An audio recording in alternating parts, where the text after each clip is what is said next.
Welcome back to Sunrise Daily. We're coming to you live from Uyo, and we have the governor here with us, Godswill Akpabio, shedding some light on some of the controversies making around about different matters entirely. But lots of people are asking, Your Excellency, in spite of all the stealing that you're trying to put into this, sanitizing this pension bill, as you've said, they ask, what about the people who these funds are meant for, public funds? What pension scheme is in place for the people? Well, you know, we are still under the old pension.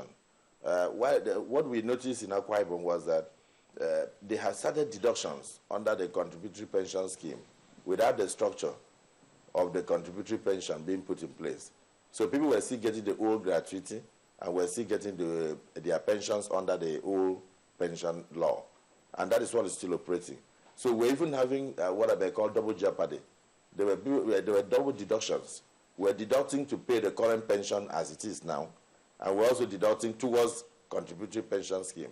So in the wisdom of the House of Assembly, they said, look, until that is ready, because we're waiting for the final amendment on the contributory pension scheme from the National Assembly, so that we actually know how we can domesticate it, and now we can also use that law to structure it to fit our local circumstances. So the wait was getting too long. I've been a governor for 7 years, and throughout those 7 years, monies were being deducted from civil servants, monies were being deducted from government under contributory pension scheme on the one side, and monies were also being deducted from the government and from the government for the normal pension. So people were still paid their gratuities, and people were still paid their normal pensions on a monthly basis under normal deductions, while there was also deduction for contributory pension scheme, and the contributory pension scheme was yet to take off. So the House of Assembly said, no, we have to stop. We can't continue with these double deductions because it was affecting other sectors of the economy. And so they repealed that other law on contributory pension and directed that whatever monies were taken from civil servants should be returned to the civil servants until the structures to go under the contributory pension schemes were put in place. And that's what they did. And now we set up a committee to actually find out what each person contributed. As soon as the data is ready, the money is going to them. And the money is not controlled by the state government. The money is right there in the bank. It's controlled by a committee of labor union leaders. And the only person that is there, I think, is the head of civil service. There's a member of that committee from the government side. So these monies are civil servants' monies, and the monies will be given back to them. Some of them have retired, but they also got their gratuities and their pensions under the old law. So government is still alive to its responsibilities. The only thing is that we're waiting for the finality on the contributory pensions in order to domesticate that law in Akwa Ibom and then commence operation. But we're suffering from double jeopardy. On a monthly basis, we're deducting money for the normal pension under the old law and deducting money under the incoming law on contributory pension. So that's the situation. So nobody is suffering from any aspect of, oh, pensions are not being paid. Pensions are being paid and gratuities are being paid. The only thing is that when eventually we domesticate this new law, that is the contributory pensions law, then we will now have to stop the old pension scheme and then go under this current scheme. I really don't want, I wanted to touch on so many other issues, but quite frankly, let's talk about developments. Nyota asked about the hospital here in Akwa Ibom State, which you have said will be completed this year, but there are other projects that the people really want to see a completion before you leave office. That's why they elected me, and that's why they call it uncommon transformation. So let's talk more on some of these developments that can actually affect the people. First, I like to talk more on education, which the speaker reminded us of that existing law in the state there that has made every child go back to school. And the last time we spoke to you at the World Economic Forum, we also brought the issue of people trying to use some people in your state as house helps or housemates, and you said that law has helped them in securing a better future. Education, which is very key here.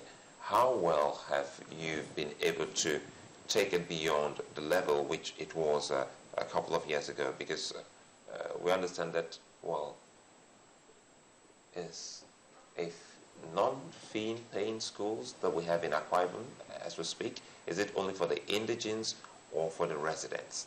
Well, I thank you for that question, because At the time, I was almost thinking that Nigerians have forgotten that this is the governor of Akwa Ibom, Chief Godswill Akpabio, the uncommon transformer. Because when the people try to focus more on the negatives, and I can understand with them, when you cannot fault a governor on performance, I'm trying to be modest.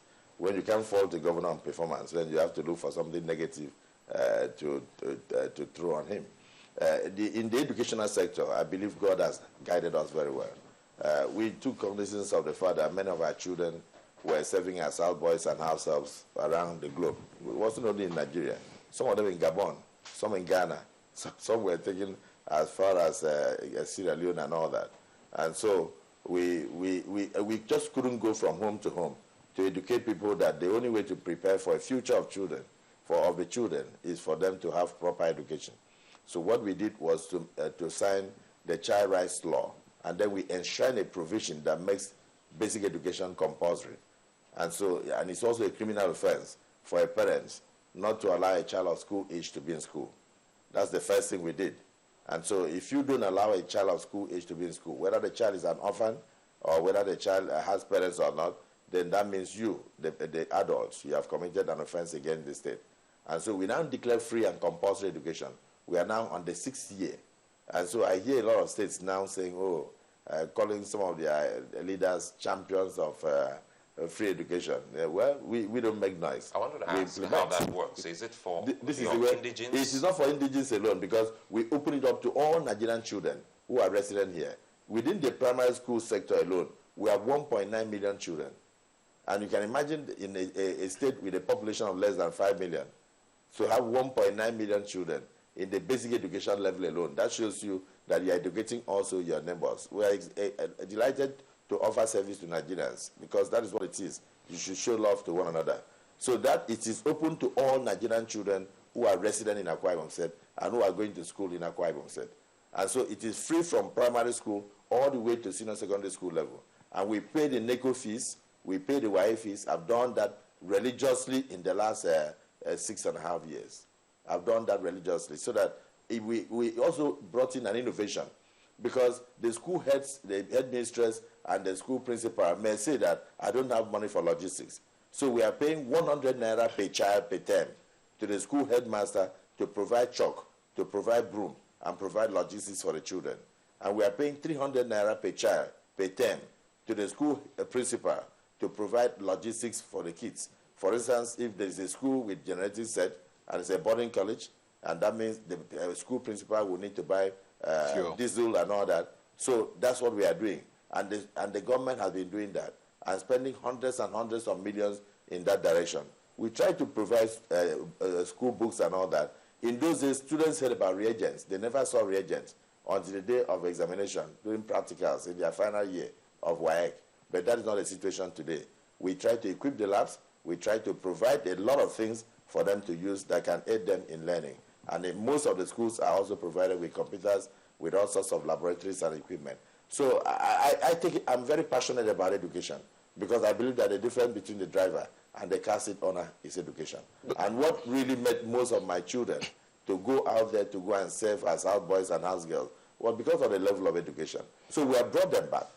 In Divine Children's Home here that my wife is running, we have over 700 children that came back. They don't have parents. They came back. Some were engaged in child labor in Gabon, some in Congo Brazzaville, some in Ghana, some in Lagos, everywhere. They came back and said, we heard about the free education, but we are orphans. We don't have parents, and then we put them in those schools. And then you heard about the period when somebody said he was looking after children who were abandoned as witches and wizards. We brought those children out of those schools because they were being molested, out of those enclaves. And then we put them here. We gave them uniform, bought them brand new coaster buses. Some we put them in boarding colleges, and then all of them are compulsorily going to school. And today I'm preparing them to become the future leaders of tomorrow. There will be the senators, there will be the House members, and there will be those who are going to be managers in various parastatals and banks in this country tomorrow. They are all here, over 700 of them. We are taking care of them. You can't hear this anywhere. Nobody's going to report, because no good news it does not sell. It's only bad news that sells in Nigeria. And that's the unfortunate situation of it. I think more or less like news that hasn't actually been properly disseminated to the people. No, people know. People come to Akwa Ibom know. We've done over 3,000 classroom blocks. I commissioned them. I went to a school the other day. In one of the schools alone, I commissioned 17 brand new classroom blocks. Probably this is the first time I'm sure a lot of people will understand how this medical bill is being accessed by former governors and deputies. Yes. I don't think we have seen anywhere where it has been put out, in details that this is not a compulsory bill or money set aside for you. No, you must be ill, and the money is not given to you. It must be paid to the hospital. Oh, in that case, it means the media team here did not do a good job. That's why I started by saying it was a laughable thing.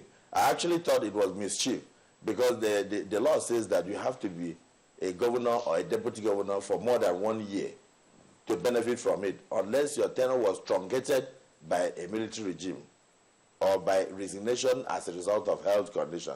So we have a situation whereby maybe 1 or 2 people will not benefit from it, because you can't benefit from it if you resign and it wasn't on health condition. You can't benefit from it if you were impeached. So there are 1 or 2 people that probably serve in certain capacities in the state who cannot benefit from it. And when they heard about it, they went to lobby the House of Assembly and they move in. And a pension is supposed to be for long service. It's not that you go and stay for 3 months and then you walk out to go and do your business, and then the state government will start spending money on you for life. It's not supposed to be so. So this was what I thought was happening. And the whole controversy was so blown out of proportion. I said it's a normal Nigerian situation.